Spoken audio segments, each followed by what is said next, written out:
خوله خو ډېره اسانه ښکاري. ته کرېکټ مه کوه.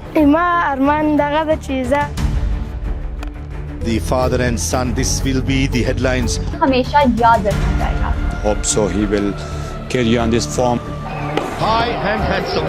That's an excellent hit. And they will be hoping to restrict. Cricket idol, my father. ډیره مننه چې زما انتظار مو کړ. دا هغه جمله ده چې د یو پلار د زړه دنیا یې روښانه کړه او دا پلار د افغانستان د کرکټ ولسمشر او د نړۍ نامتو آل راونډر محمد نبی دی. جلدی آ جاؤ استاد. Thank you for waiting. د بنگلاديش په کورني کرکټ کې یو په زړه پورې سیالي ترسره شوه او دا سیالي ځکه جالب او په زړه پورې شوه چې په لومړي ځل په دغه لیګ کې پلار د خپل زوی سره یو ځای د یوې لوبډلې لپاره لوبېده او دا کیسه له افغانستانه پیل شوې وه. अफगानिस्तान की लीग में ऐसा लम्हा देखने को मिला जो क्रिकेट की तारीख में हमेशा याद रखा जाएगा. And what a way to start this one. دا د کرکټ مینوالو ته ډېره په زړه پورې شیبه وه. د خپل پلار په څیر د بیټینګ سټایل لري او همدارنګه ډیر مهارت لري په تخنیکی شاټونو باندې وارد دی.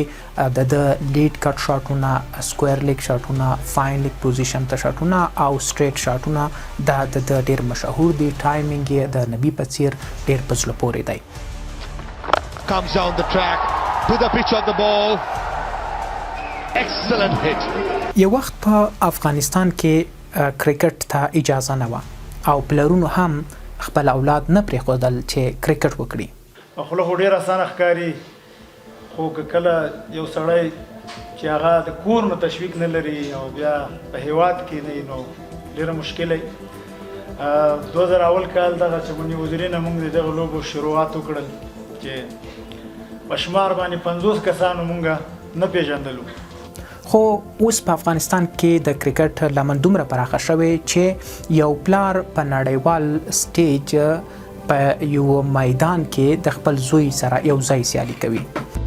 The last battle live, the father and son, this will be the headlines.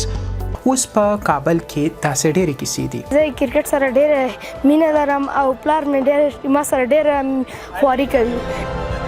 دې وطن کې خپل زمان باندې ډېر فشار راولي چې ته کرکټ مه کوه، ته دا وکړه تا وکړه، مګر هم نه زوی چې یو ټیلنټ په یو چیز کې ولري باید هغه وکړي.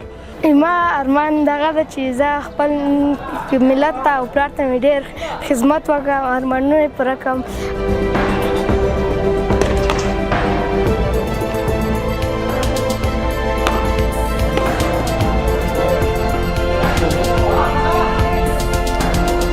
رحمان الله ګوربز د تیرې شپې سیالۍ ته په کتو یو ډېر ښه تبصره کړې او په هغه تبصره کې دې ته اشاره کړې چې حسن اساخیل یو بهترین لوبغاړی دی. Cricket idol, my father.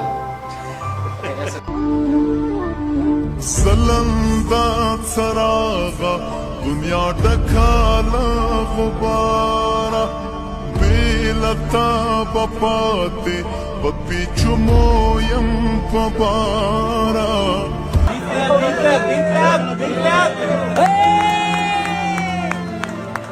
خلکو دا شیبه ډېره خوښه کړې ده چې موږ هم هغې ته یو لنډه کتنه کوو.